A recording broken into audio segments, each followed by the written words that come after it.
গুরুদেব, আমি দেখতে পাচ্ছি, তবে তার আগ করে তুমি সেই বাঘিনীকে নির্বৃত্ত করো।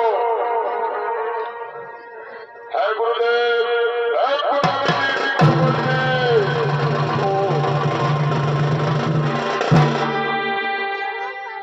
ওই তো গুরুদেব, আমি বাঘিনীকে নির্বৃত্ত করেছি।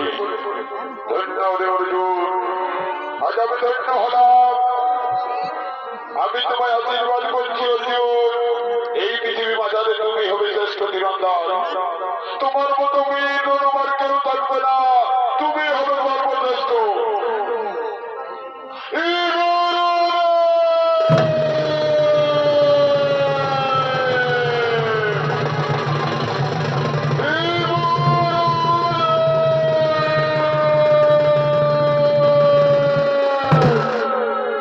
কে তুই?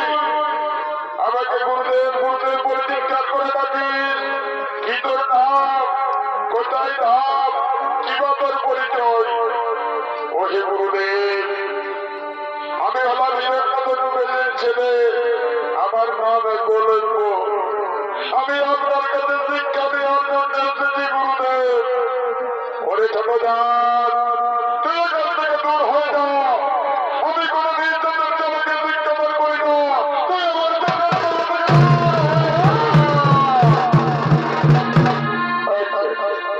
গুরুদেব,